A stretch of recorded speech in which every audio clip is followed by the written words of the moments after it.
we're gonna stop here. We'll talk about that later. Do you guys mind step forward a little bit? Just step forward. This way? Yes. You too, sir. Okay, now we're gonna leave the casket one more time. In 3, 2, 1. Please stay in place and watch your toes while my partner removes the carrying device. Now we're going to the black water right in front of us.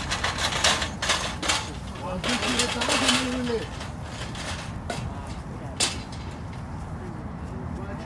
Thank you so much. We have you guys can go back with the rest of the family. Yes, sir. 100%. Okay? Yes. Good. Thank you so much.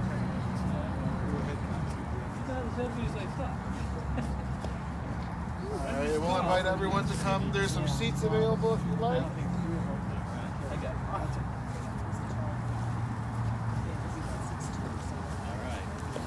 Okay. All right, so you got everything hooked up there? Friends, at this time we are going to begin the funeral services for Fred Yach. If you have a cell phone or a pager, and friends, we would invite you to come this way. We're going to begin now. If you have a cell phone or a pager, we would ask and encourage you to turn it off or place it in the silent mode. And officiating today's services will be Rabbi Shlomo Tenenbaum from the Ark.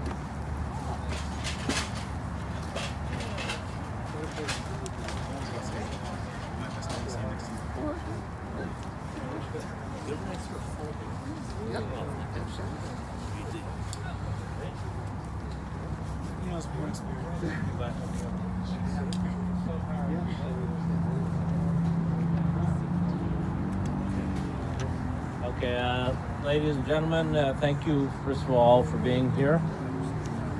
We're going to start the service with a blessing that we say in the cemetery, which so I'll read in Hebrew and then in English. Baruch atah Adonai Eloheinu melech haolam asher yatzar eschem medin v'zon v'chilkil eschem medin v'hemis eschem medin v'yodea mispar kulchem medin v'osed achiyoschem l'kayim eschem medin Baruch atah Adonai mechayei hamesim. Blessed is God, King of the universe, who gives us life with a purpose, nourishes and sustains us with a purpose, and when it's time for us to when it's time for God to take us back, it's also with a purpose. God knows the sum total of how long we're here, what our purpose is, and God will restore and resuscitate us also with a purpose. Blessed is God who resuscitates the dead. It's a fundamental Jewish belief that the body is temporary, but the soul is eternal. And one day, anyone who we say goodbye to will eventually be restored by God. And do the 23rd Psalm. It's also I'll do in Hebrew, and then we can all do it together. It's in the folder here. Mizmor LeDavid Adonai Roi Lo Aksar Binos Deshi Arbitzein Al Mei Menuchas Yinaleni Nafshi Yeshoivev Yancheni B'Maglei Tzedek L'Man Shemo Gam Ki Elech V'Gei Tzalmavos Lo Ira Raki Atoyim Adi Shivtacho Mishantecha Heimi Yinachamuni Tarach L'Fonei Shulchan Neged Tzorah Dishanta B'Shem En Roshi Kosi Yirivaya Ach Toiv V'Chesed Yurdefuni Kol Yimei Chayai V'Shafti B'Beis Adonai L'Orech Yomim. Can look on the inside of the folder, if we could read it together. The Lord is my shepherd, I shall not want. He maketh me lie down in green pastures. He leadeth me beside still waters. He restoreth my soul. He leadeth me in the paths of righteousness for his name's sake. Yea, though I walk through the valley of the shadow of death, I fear no evil, for thou art with me. Thy rod and thy staff, they comfort me. Thou preparest a table before me in presence of mine enemies. Thou anointest my head with oil, my cup runneth over. Surely goodness and kindness, goodness and mercy will follow me all the days of my life, and I shall dwell in the house of the Lord forever. So we're here today to bid farewell and escort our friend Fred Yach to his final resting place. And I did not know Fred personally. I'm very close with his good friend of his, Paul Pincus, and so just say a quick thing, and then I'm going to ask. I know different people. I think have a few words they want to share. he I understand did voiceover acting, and Mel Blanc, who was Jewish, they say that on his gravestone it said, "That's all, folks." I was thinking that this funeral is unique. So I should take a moment out to thank Chicago Jewish Funerals. So a lot of effort went into the putting everything together. A little more complicated than some other funerals. But I was thinking, that's all, folks, is that, in life, we have all kinds of things that seem pretty important and meaningful, getting the, promotion at work or the corner office or whatever foolishness is occupying our brain at the moment. And there's only one thing that really ends up meaning much. That's all, folks, the people in your life. And I have to say that this is a very beautiful testament to good friends. Fred didn't, have much in the way of extended family. He was able to step up to the plate, and I'm always touched. I very often do funerals where nobody's there, and person's really been abandoned by, they had no one, and they're totally abandoned. So God bless all of you for being here, and with that, I'm going to ask Bill to say a few words. Thank you, Rabbi Tenenbaum. Very good. Hello, everybody. Okay, so many know me. I am Bill Wolf, of course. I knew Fred for over 50 years.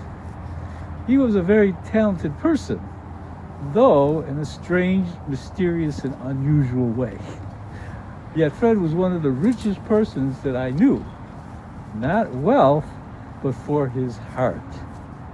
Fred respected everybody, no matter where they came from or what their ideology was, and he loved to get a smile by entertaining them with his voices and simply surprising people with his quick wit and his amazing memory. So now I say, rest in peace, my friend, and it's time to take your act to a higher level in the kingdom of heavens. And I really appreciate all the people who came today, and may God bless each and every person. I appreciate it.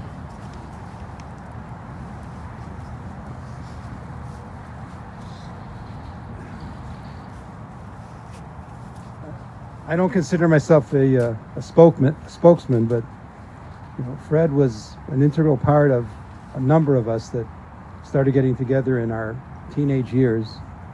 And I won't share any of the things that we did because most of them we don't want to remember. But after you finish your teenage years and you go on to school, and you tend to drift apart. I don't know that I saw Fred a whole lot of times through the years, but what has particularly impressed me over these last few days are the number of people from far and wide that have been contacting me, people that I don't know, and expressing tremendous, and many of them I think are on the video, some couldn't come, expressing tremendous interest and expressing the importance to them that he be given a proper Jewish burial. And it was just so important to them. And I think the testament of the quality of a person is the type of people that care about them. And it's easy to care about somebody when they're alive. It's not so easy after they're gone. And the fact that so many people reached out and continued to reach out to make sure that it was done properly is a testament to the type of person he was. So I think we should all remember that when we think about him and the things that he accomplished and the things that he did. And I'm proud to be part of this and to be with all of you here, and I just hope that all of us have the occasion to meet on happier events.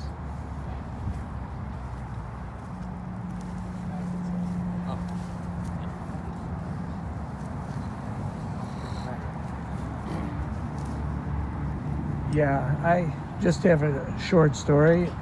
I met Fred through Michael Zeev, Lauren Fox, Eddie Herman, Phil Kaplan, Paul Pincus, and probably a few other people. And the first time I met Fred, whoa, this guy is really something. Doing his cartoon characters. I remember he came over to our house a few times when our kids were very young. Fred, could you do a few voices for our kids? No, I'm not going to do it. Oh, come on, Fred, you could do it. Okay, he said, all right. And we couldn't stop him. Once he got started, he just kept going and going with those voices. And they were amazing voices. A more recent time when our buddy Lauren Fox came in town, which was just this past November. Unfortunately, Fox fell down and tripped and broke an arm and smashed his eyes, but we still were able to get together at the pizza place. Fred was there, Eddie was there, Jerry Lazar, Michael Zeef. Yeah, and he was ordering, I remember he was a real character. He ordered a salad, and he said, put the salad dressing on the side to the waitress. And so apparently the salad dressing was put onto the salad. And then he said, oh, no, miss, please. So she said, okay, we'll do it. And then we said, we explained, Fred, could you do a few characters for the waitress? No, I'm not going to do it. And we asked the waitress, do you want him to do a few voices for you? She goes, sure. And sure enough, he did his voices there at the restaurant. And she really was amazed with them, and she did give him another salad with dressing on the side. So he was a real character. He always, as it was mentioned, he always asked, how's your family? How's your kids? How's your wife? And he was a real unique guy. And one thing you could say about him, he kept his friends because he knew these guys from elementary school. Kaplan, Paul, Eddie, Michael, Earl, and a few other people. And even though maybe they didn't talk that often or see each other that often, he really, when he did see them, he was so happy to see them. So all I could say is that, Fred, I thank you for all the memories and all the laughs and all the voices. You'll be remembered. One more thing, I remember his years and years ago, his key to fame was he did the Empire carpet commercials, and he was the Abe Lincoln on the real commercials. And he was so happy about that and so proud about that. Oh yeah, I did Abraham Lincoln. And this was years and years ago. But anyways, we're gonna miss Fred, but his memories will be with all the guys for many, many years and for a long time.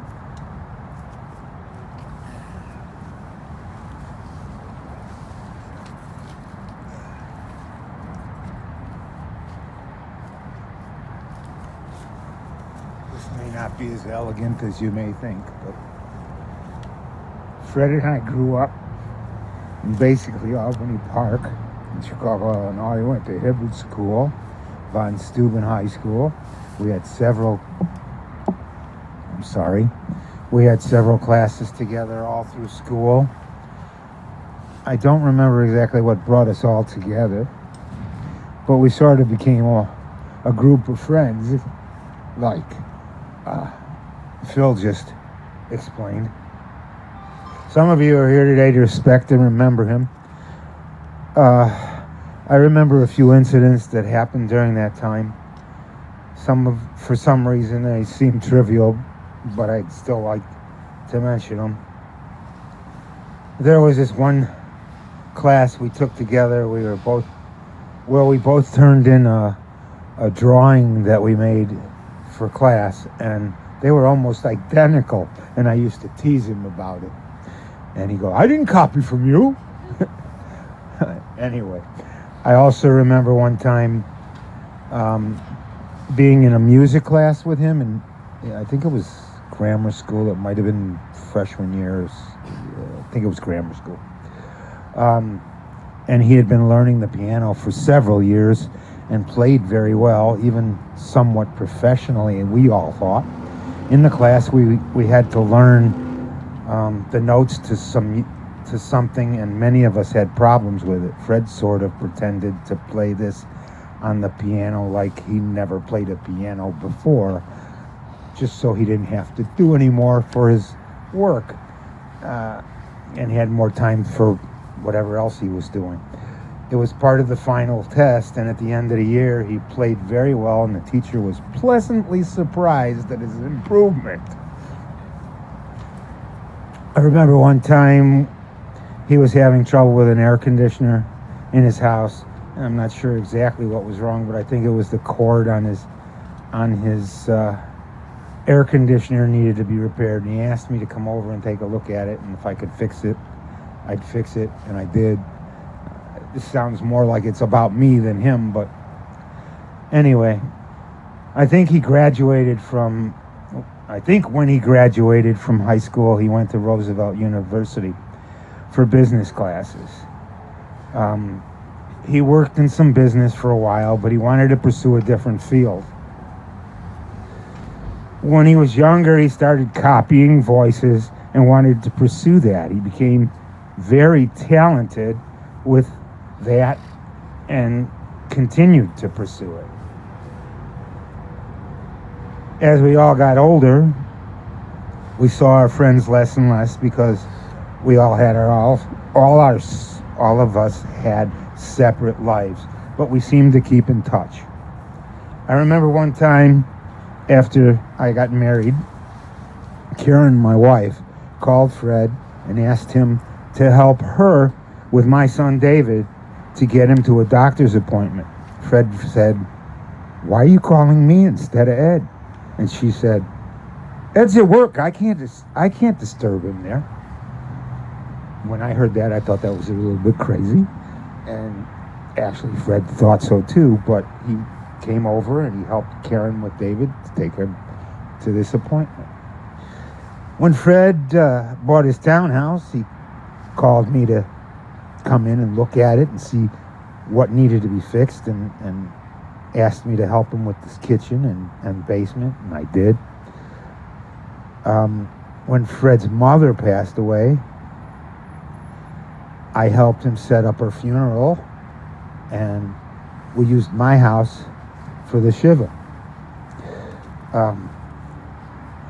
Later, I wanted to learn the guitar, and I had taken lessons, and my life at the time, and as it still is, didn't allow me to practice often, and I really wanted to play this song.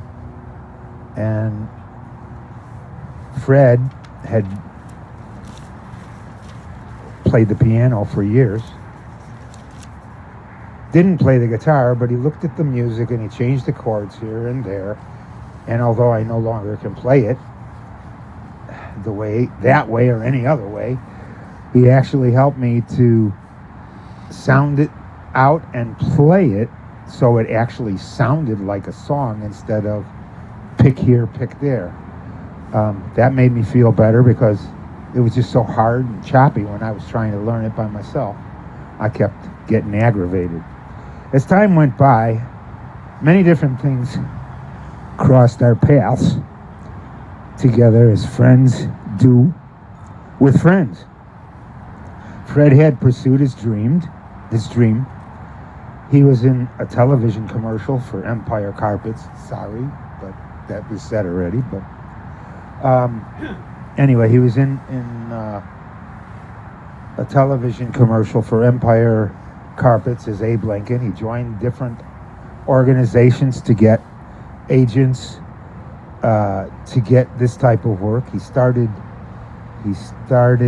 learning and doing more voices, met other people who were in this line of work, grouped up with two of them and formed a business. Windy City Repertoire, was it? I'm not sure.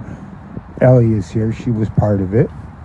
I said here, I forgot, but I just remembered it. He was doing voices for different projects. He also started doing taste tests for living expenses to make up for when he wasn't getting jobs. He got better and better at both. This is not like a regular working job every day. This is here, there, and it's a lot to deal with. He started getting more and more voice jobs and doing more taste testing. Went to different conventions in his field. Met several well-known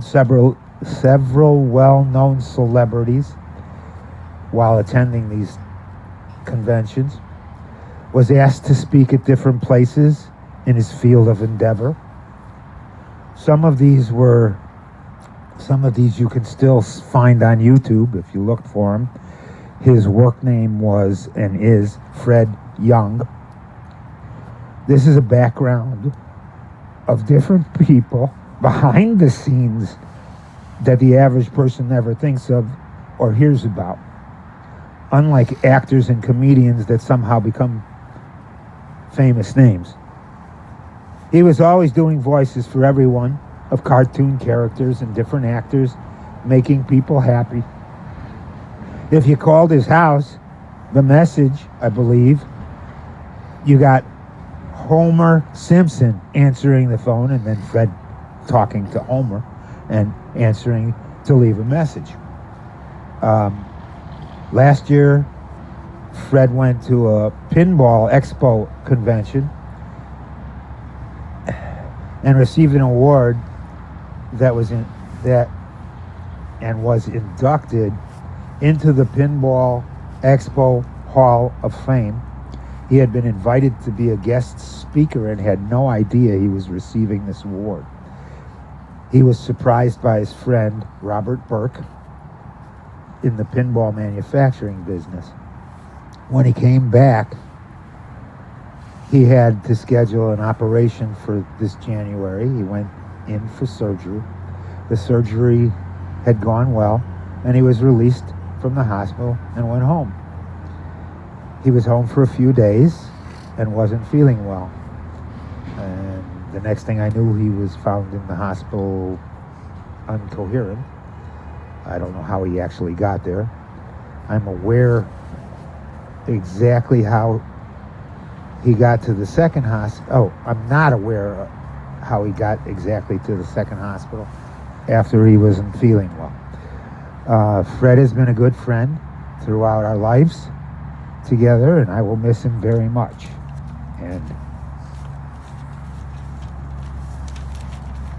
this is a picture of the award he won. Excuse me. Of the award he won from the pinball machine. I thought I'd bring that and pass it if you want to see it. That's all I have to say.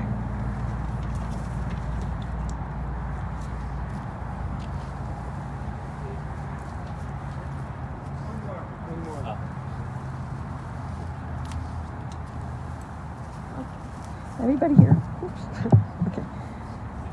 My name is Laura Stigler-Marier. I was overwhelmed with grief upon finding out about the death of an old friend. I should say boyfriend, but that is the issue here, an issue that so breaks my heart. I met Fred at a fundraiser at City of Hope in my first, or maybe it was my second year of college. We were introduced by a mutual friend, Maxine, and I guess somehow we hit it off. It was pretty easy hitting it off with Fred. He was such a congenial character and a talker. Yes, he had the gift of gab, which took a load off me because I was always anxious about making conversation, especially with guys. But Fred talked, not just in his own voice, but in the voices of never-ending cast of characters. Cartoon characters, celebrities. He was non-stop. We started dating. We'd go miniature golfing and bring our own egg rolls. We went to a New Year's Eve party where Fred held court, putting on a vocal show that went well past midnight, impersonating every cartoon character under the sun. He'd come to my house and entertain my Grandma Sarah and Aunt Ida by playing the piano wildly, the sleeves of his 1970s polyester yellow shirt billowing as his fingers strummed up and down the keyboard, playing rag or whatever other popular tunes were of the day. Turns out we had the same piano teacher, Frank Graham, who wore pancake but played like a house of fire. Fred apparently took after him, and then some. I recall an observation Fred had, delivering it like a stand-up comedian. He was recounting when he was in the washroom on an airplane doing his business.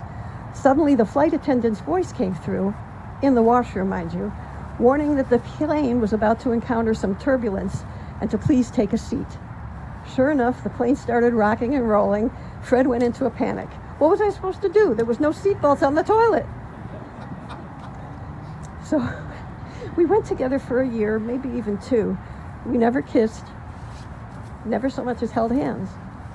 I liked Fred very much, but harsh as it is to say, I wasn't in love with him. I thought it was probably kinder to be cruel, as they say, so one day I had to take the plunge, and in a phone call broke up with him. Only afterwards did I learn how much I broke his heart, how he carried my picture with him, how he always dropped my name to friends, and as his friend just told me, how I was the love of his life. And now my heart is breaking. For the past few years, I've been wanting to get in touch with him, wanting to tell him how sorry I was for the way I broke up with him. But if I asked anyone how I could reach him, how would that look? I'm a happily married woman. I wouldn't be looking to rekindle a flame, but maybe it would only be his flame that would be rekindled, and I'd be cruel all over again. But still, I'm very sorry.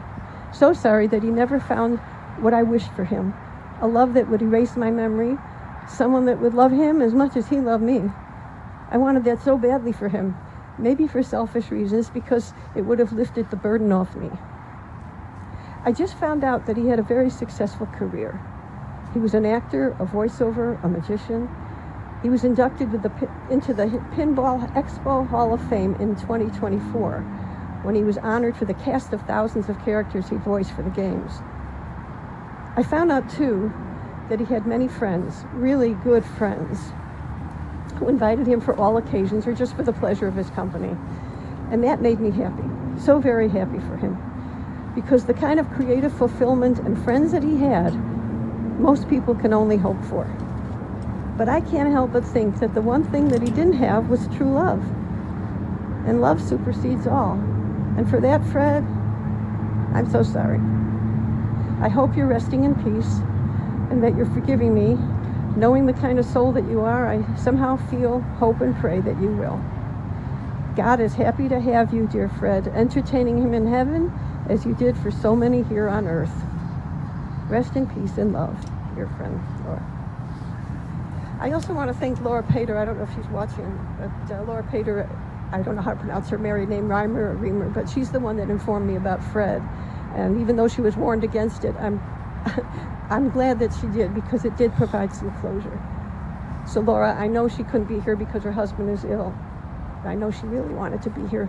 I hope she's listening. Thank you all.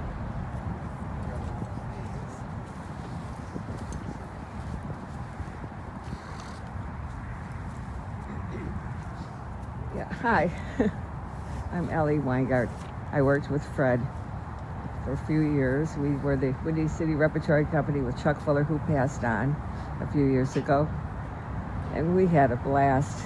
We had just a party. We did a lot of voices. We did a lot of work for Allstate Insurance. We won some awards for them. He was always very good. He was always ready to perform and do a good job of what he had, and he was fun to be around. As you know, if you ever called him or he called you, he'd be ready. He'd start doing all those voices, and it was hilarious. You know, it was so much fun. And then we'd say, do this one, do that one, do this. He could do them all. And so he was known as the man of 1,000 voices. I don't know if you knew that. But I'm going to miss him. He was a lot of fun. And I was thinking of him the other day. I thought, I got to get back in touch with Fred. I haven't heard from him in so long. I knew he was doing the pinball voices, but because I don't do those, so I lost touch. I did more of the acting field, like, you know, TV and film and that kind of thing, and stage. But we had a great time. He was a great guy. I'm going to miss him. Thanks.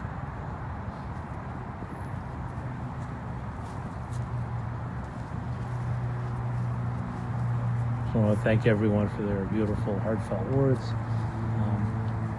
Just for a second, that this week in the Torah we read the story of the splitting of the Red Sea. That the Jews had just gotten out of Egypt, looked like everything was going to be okay. then all of a sudden they look up and everything isn't okay, and then at that 11th hour, everything's okay again. God intervenes, and then we all talk about pinballs. Life is all of us are sort of, it's always you hit that paddle, you hit a wall, then you bounce against something else. That's sort of the way life is. But I think the one theme that runs through both the parsha and life is that God is always there for you in different ways, and Fred, there are parts of his life that maybe would have been nice if they were different. But the fact is, this beautiful group of friends, and all of you everybody here is an agent of God. He didn't have an extended family that might have otherwise done these things. So God bless all of you, and we'll go to the.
friends, if you'd like to come forward and participate in the burial, some people have the tradition that you take 3 scoops or measures of earth and you cast it into the grave. You want to use shovels you can, or the spades with the buckets. But anyone who's able to come forward, and you can do it, multiple people at the same time.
Really?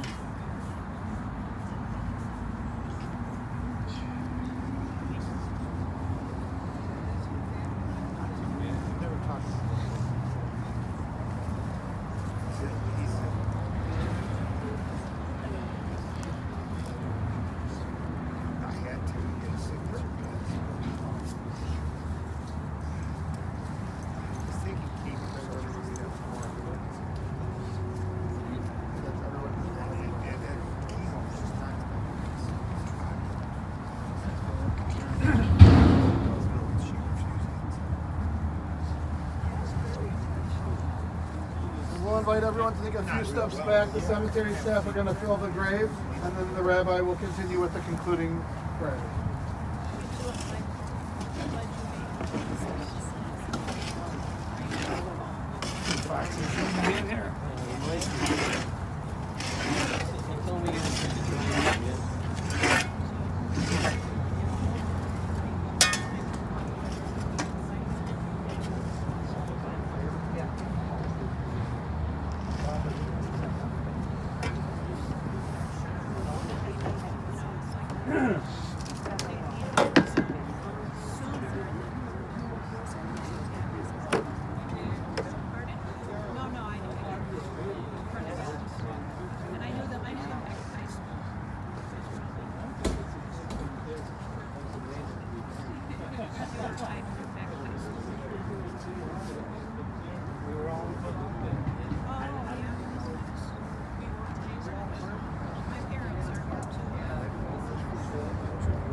folder.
We're going to conclude with,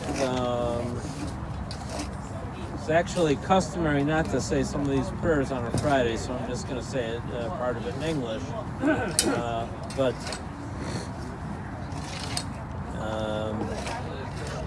first one, faith.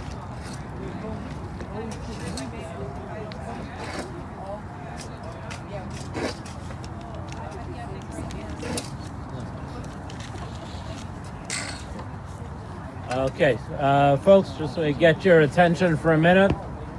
Okay, and then, okay, first of all, I do a lot of funerals. I've never said these words at a funeral, but I feel compelled today. 588-2300. God, full of mercy, who dwells on high, grant proper rest to the bright and pure ones who shine like the brightness of the heavens, to the soul of Fred, who is gone to his world and for whom we will pray. May his resting place be in the Garden of Eden. May the Master of Mercy shelter him with the shelter of his wings for eternity. May he bind his soul in the bond of life. God is his heritage. May he repose in his resting place in peace, and let us say Amen. Amen. Okay, and that concludes the service. I'll say the Kaddish for him later in synagogue. And then again, thank you everybody for being here and for participating. Thank you. You did a great job. We appreciate it. You just keep helping all of us. And where did it come from?